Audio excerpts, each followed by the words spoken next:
एक बाप अपनी बेटी से मिलने जा रहा था, एक बीवी अपने शोहर से मिलने जा रही थी, एक फैमिली जो हमेशा के लिए लंदन शिफ्ट होने जा रही थी। ये कोई कहानी नहीं बल्कि गुजरात के अहमदाबाद में हुए उस प्लेन हादसे की हकीकत है। 12 जून 2025 एक दिन जो अहमदाबाद के लिए कभी ना भूलने वाला बन गया। दोपहर का वक्त था, लोग अपने रोजमर्रा के कामों में लगे हुए थे, लेकिन तभी शहर की हवा धुएं में बदल गई।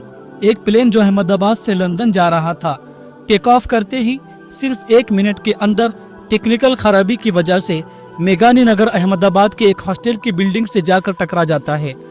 देखते ही देखते हादसा इतना खतरनाक हुआ कि पूरे शहर की सांसें थम गई और पूरे देश में एक सनसनी सी मच गई। उस प्लेन में 242 लोग सवार थे, जिसमें 230 पैसेंजर्स थे, 10 क्रू मेंबर थे और 2 पायलट थे।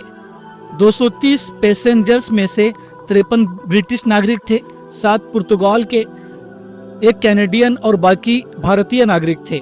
और इसी फ्लाइट में गुजरात के पूर्व सीएम विजय रूपानी भी थे, जो अपनी बेटी से मिलने लंदन जा रहे थे। किसी को जरा सा भी अंदाजा नहीं था कि ये उनकी जिंदगी की आखिरी उड़ान होगी, उनकी जिंदगी का ये आखिरी सफर होगा। चश्मदीद गवाह बताते हैं कि जैसे ही ये फ्लाइट हॉस्टल की बिल्डिंग से टकराते ही एक बहुत बड़ा ब्लास्ट हुआ। उसमें किसी के चीखने चिल्लाने की तक की आवाज नहीं आई। सब के सब जलकर कुछ ही मिनट में जलकर खाक हो गए। एनडीआरएफ और फायर टीम ने तुरंत रेस्क्यू शुरू किया, लेकिन तब तक बहुत देर हो चुकी थी। 242 में से सिर्फ एक शख्स के बचने की खबर सामने आ रही है, जो कि ब्रिटिश नागरिक हैं, जिनका नाम रमेश कुमार है।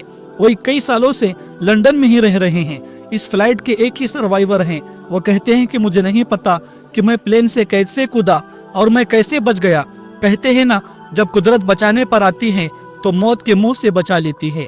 241 जिंदगियां, कुछ सपने थे, कुछ रिश्ते थे, सब एक झटके में खत्म हो गए। हर आए दिन हमारे देश में ऐसे हादसे हो रहे हैं, कभी ट्रेन हादसा, कभी प्लेन हादसा, कभी कोई हादसा, कभी कोई हादसा, और ऐसे हादसों में कई मासूम लोगों की जानें चली जा रही हैं। आपने ये सुना ही होगा, जिंदगी का कोई भरोसा नहीं, एक सेकंड में हंसी मातम बन जाती है और सफर आखिरी सफर बन जाता है। अगर इस हादसे ने आपके दिल को झिंझोर कर रख दिया हो तो इन सब के लिए दुआ करिए कि उनके रिश्तेदारों को अल्लाह ताला सब्र अता फरमाए। आमीन। कमेंट में सभी लोग आमीन जरूर लिखिए।